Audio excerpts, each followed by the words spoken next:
ప్రభు అయిన యేసుక్రీస్తు నామంలో మీ అందరికీ మా హృదయపూర్వక వందనములండి. ఎలా ఉన్నారు? బాగున్నారండి? ఈ ఛానల్ అనేది కొత్తగా స్టార్ట్ చేయడం జరిగింది. దీని యొక్క ముఖ్య ఉద్దేశము, ఇంకా దేవుని గురించి తెలియని ప్రజలు ఎంతోమంది ఉన్నారండి. వారందరికీ దేవుని వాక్యం అనేది అందబడాలి. దానిలో భాగంగానే మా వంతు సహకారంగా ఇలా వీడియోస్ ద్వారా ఉపమానాల రీతిగా దేవుని వాగ్దానముల రూపంలో, వాక్య రూపంలో అందచేయాలనేటువంటి ఉద్దేశంతోనే మనం ఈ ఛానల్ని స్టార్ట్ చేశాము. మన ఛానల్ని చూస్తున్న వారు తప్పకుండా ఛానల్ని సబ్స్క్రైబ్ చేయండి, వీడియోస్ని లైక్ చేయండి. అప్పుడే ఇంకా నెంబర్ ఆఫ్ మెంబర్స్కి మన వీడియోస్ అనేది రీచ్ అవుతుంది. ఇక్కడ ఉన్నటువంటి సన్నివేశాన్ని కనుక మనం చూస్తే, నీటిలో మునిగిపోతున్నటువంటి పేతురుని యేసు ప్రభు వారు ఏం చేస్తున్నారండి? రక్షిస్తున్నారు.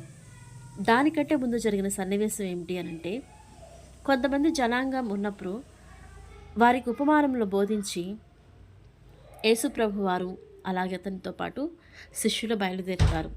యేసు కంటే ముందే శిష్యులు అద్దరికి వెళ్ళాలనే ఉద్దేశంతో ధోనిలో బయలుదేరి ముందు వెళుతూ ఉంటారు. అయితే మార్గ మధ్యంలో అలలతో కూడినటువంటి పెద్ద వర్షము, గాలితో కూడినటువంటి పెద్ద వర్షము మొదలవుతుంది. రాత్రి 4వ జాము యేసు ప్రభు సముద్రం మీద నడుచుచు వారి వద్దకు వస్తారు.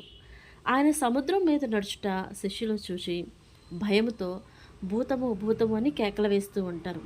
వెంటనే యేసు, ధైర్యం తెచ్చుకోనండి, నేనే, భయపడవద్దు అని చెప్పేసి యేసు ప్రభు వారితో చెప్తారు.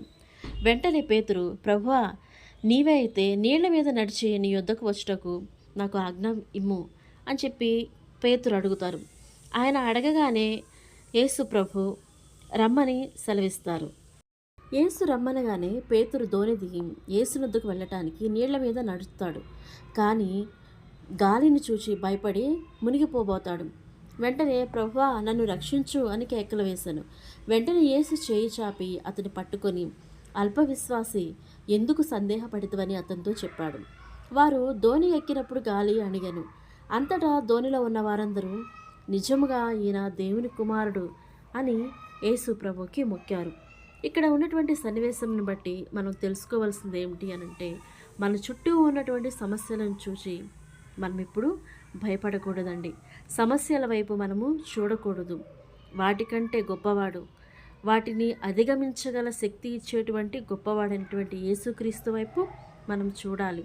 ప్రతి ఒక్క సమస్యను ఆయన పాదం యొద్ద మనం విన్నవించినప్పుడు ఆయన సమస్తాన్ని ఏం చేస్తాడండి? మన యుద్ధ నుండి తొలగిస్తాడు. మన యొక్క ప్రతి బాధను, మన కన్నీటిని తొలగించి మనకి విశ్రాంతిని, శాంతిని, నెమ్మదిని, సమాధానంను అనుగ్రహించేటువంటి గొప్ప దేవుడు. కాబట్టి అల్ప విశ్వాసిలాగా ప్రతి విషయంలో మనము సందేహపడకూడదు. దేవునిపై ఆధారపడడం నేర్చుకోవాలి. ప్రతి విషయంలోనూ దేవునిపై ఆధారపడాలి. ఈ లోకం వైపు చూడకూడదు. ఈ లోకం వైపు చూస్తే ఏముంటుందండి? నేత్రాశ, జీవపుడంబము, ఇవన్నీ ఏంటంటే మనిషిని లోకం వైపు నడిపిస్తాయి.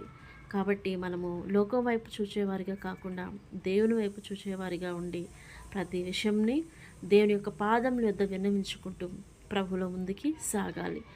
ఈ యొక్క వాక్యము మీ అందరి యొక్క కుటుంబాలలో కార్యంలో జరిగించి శాంతిని అనుగ్రహించాలని యేసు ప్రభు నామంలో వేడుకుంటున్నాను.